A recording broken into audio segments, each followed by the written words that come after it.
मैं आपके सामने हाथ जोड़ती हूँ, बाकी लिए मेरी मदद करें। अरे बहन, यूँ हाथ जोड़कर मुझे शर्मिंदा तो ना करो। बताओ क्या परेशानी है? शौहर की वफात के बाद सब रिश्तेदारों ने मुंह फेर लिया। बस अब मेरे बेटे के सिवा और कोई भी नहीं है मेरा। मैं समझ सकता हूँ। अगर खाने पीने की कोई परेशानी है तो हर माह राशन तुम्हारे घर पहुँच जाया करेगा। नहीं नहीं, गुजारा तो जैसे तैसे हो रहा है। बस अगर इसकी पढ़ाई के लिए कुछ हो जाए तो, ताकि ये पढ़ लिख कर किसी मुकाम पे पहुँच जाए। तो इसमें परेशानी की क्या बात है बहन? आज से इसकी पढ़ाई का जिम्मा मेरा। इंशाल्लाह ये अच्छी से अच्छी पढ़ाई करेगा। क्यों बेटा, पढ़ोगे ना? जी पढ़ूंगा। बहुत बहुत शुक्रिया भाई साहब, मैं आपका ये एहसान सारी जिंदगी नहीं भूलूंगी। जज़ाकल्लाह। बेफिक्र होके घर जाओ। पापा जो भी आपके पास आता है उसे इतना कुछ दे देते हैं, कभी इनकार भी कर दिया करें। क्यों इनकार करूं बेटा? अल्लाह के दिए हुए माल में से अल्लाह की राह में खर्च करना चाहिए। कब्र में थोड़ा लेके जाना है इंसान ने। अगर इस तरह से लोगों में बांटते रहे तो आपके सारे पैसे खत्म हो जाएंगे। अभी तू ना समझ है बेटा, वक्त आने पे तुझे सब समझ आ जाएगा। बेशक आप ना समझ कह लें, लेकिन एक दिन आएगा सब खत्म हो जाएगा, कुछ भी नहीं बचना आपके पास। माँ जी, अंकल कौन थे? बेटा ये मलिक जफर साहब हैं, बहुत अच्छे इंसान हैं, कभी किसी को खाली हाथ नहीं लौटाते। अच्छा, और अब मैं स्कूल जाया करूँगा क्या?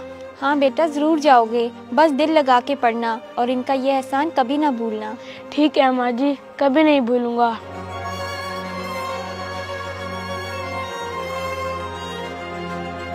सलाम मलिक साहब, मुनीर भाई ने भेजा है मुझे। वालेकुम सलाम। हाँ हाँ बताओ, खैरियत? मलिक साहब, मैं बहुत उम्मीद से आपके पास आया हूँ। मेरी बहन की शादी है, लेकिन मेरे हालात ऐसे नहीं कि मैं उसे कुछ दे सकूं। ओहो, चलो तुम फिक्र मत करो। सामान की लिस्ट बना के मुनीर को दे देना, इंशाल्लाह सब बंदोबस्त हो जाएगा। बस अल्लाह बच्ची के नसीब अच्छे करे। आमीन। अल्लाह आपको इसका अजर देगा। मलिक साहब, आपने मेरी बहुत बड़ी परेशानी दूर कर दी। मलिक साहब, मस्जिद का स्ट्रक्चर मुकम्मल हो चुका है, बस अब फिनिशिंग की तरफ जाना है। माशाल्लाह माशाल्लाह। तुमने उस टाइल का पता किया फिर? जी मलिक साहब, लेकिन वो टाइल तो बहुत महंगी है, आप कोई और सस्ती से देख लें। टाइल तो वही लगेगी। इस मस्जिद पे महंगी और मियारी चीजें लगवाऊंगा, बेशक इसके लिए मुझे अपना घर ही क्यों ना बेचना पड़े। ठीक है जी, जैसे आप कहें। वैसे मलिक साहब, ये प्लॉट तो आपको बहुत पसंद था और आपने अपने बेटे के लिए रखा हुआ था, फिर अचानक से इसमें मस्जिद बनाने का फैसला कैसे कर लिया? ये प्लाट, घर वगैरह सब दुनियावी चीजें हैं और अल्लाह की राह में अपनी सबसे अजीज चीज कुर्बान करना अल्लाह को बहुत पसंद है। शायद यही बख्शिश का जरिया बन जाए। सब कुछ तो लोगों में लुटा ही रहे थे, बस एक यही प्लॉट था जो बाबा ने मुझे देने का सोचा था, उस पे भी मस्जिद बनवा दी। पता नहीं क्या बनेगा कल को मेरा। मैं आपके हमसाये मलिक जफर साहब के घर आया हुआ था, लेकिन वहाँ पर तो अब किसी और की रिहाइश है। जी भाई, वो मलिक साहब बीमार हो गए थे तो घर बेच के सारा पैसा उनके इलाज पे लग गया। अच्छा, तो फिर अब जफर साहब की रिहाइश किधर है, पता बता सकते हैं आप? भाई उनकी तो 2 साल पहले डेथ हो चुकी है, लेकिन उनका एक बेटा दानिश, वो भी कभी मलिक साहब की बनाई हुई मस्जिद में होता है या फिर नूर शाह बुखारी कब्रिस्तान में। ओहो बेचारा, आपके पास कोई तस्वीर है दानिश की जिससे मैं उसे पहचान सकूं? जी 1 मिनट में दिखाता हूँ।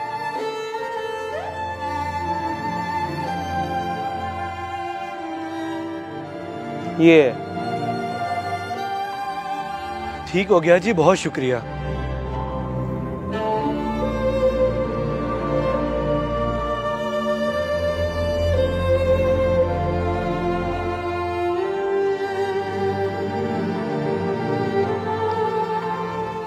हेलो। हाँ बेटा, क्या बना, हुई मुलाकात उनसे? माँ जी, मलिक जफर साहब की तो 2 साल पहले ही डेथ हो चुकी है। ओहो, फोत हो गए। तो फिर अब उनके बेटे का पता चला है, मैं उसी के पास जा रहा हूँ। ठीक है बेटा, और मेरी बताई हुई सारी बातें याद है ना तुम्हें? जी माँ जी, सब याद है।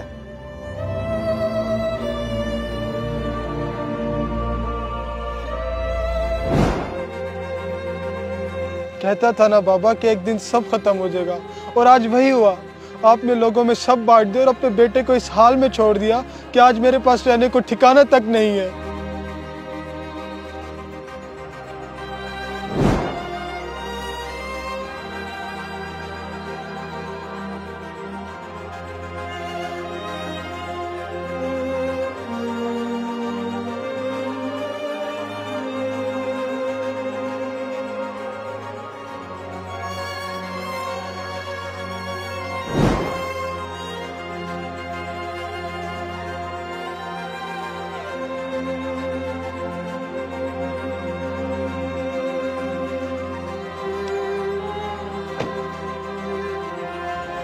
भाईजान जरा बात सुने।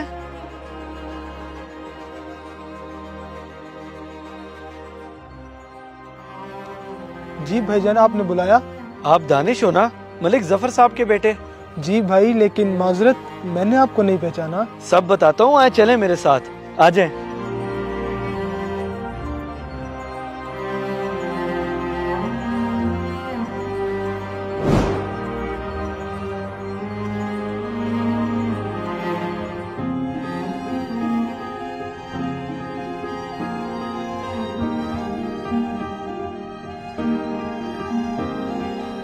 अच्छा, तो वो बच्चे आप हो जो उस दिन उन आंटी के साथ आए थे? जी हाँ, और आपके वालिद की वजह से ही अल्हम्दुलिल्लाह आज मैं इस मुकाम तक पहुंचा हूँ। चले माशाल्लाह, ये तो बहुत अच्छी बात है। जी, और ये ले चाबियाँ, आज से ये गाड़ी और घर आपका हुआ। क्या मेरा? इतना बड़ा एहसान मुझ पर? एहसान किस चीज का? ये तो उस बीज का फल है जो आपके वालिद साहब ने तब बोया था। आपको किसी भी चीज की जरूरत हो तो मैं हाजिर हूँ। आज से इसकी पढ़ाई का जिम्मा मेरा। इंशाल्लाह ये अच्छी से अच्छी पढ़ाई करेगा। बहुत बहुत शुक्रिया भाई साहब, मैं आपका ये एहसान सारी जिंदगी नहीं भूलूंगी। क्यों इनकार करूं बेटा, अल्लाह के दिए हुए माल में से अल्लाह की राह में खर्च करना चाहिए। कब्र में थोड़ा लेके जाना है इंसान ने। ये प्लाट, घर वगैरह सब दुनियावी चीजें हैं और अल्लाह की राह में अपनी सबसे अजीज चीज कुर्बान करना अल्लाह को बहुत पसंद है। शायद यही बख्शिश का जरिया बन जाए। अभी तू ना समझ है बेटा, वक्त आने पे तुझे सब समझ आ जाएगा। अल्लाह के नाम पे लुटाना सीखें, अल्लाह आपकी नस्लों को वापस करेगा। सिर्फ आपको नहीं, आपकी नस्लों को वापस करेगा। इस मैसेज को सदका जारिया समझ के ज्यादा से ज्यादा शेयर करें, शायद आपकी वजह से किसी की इस्लाह हो जाए।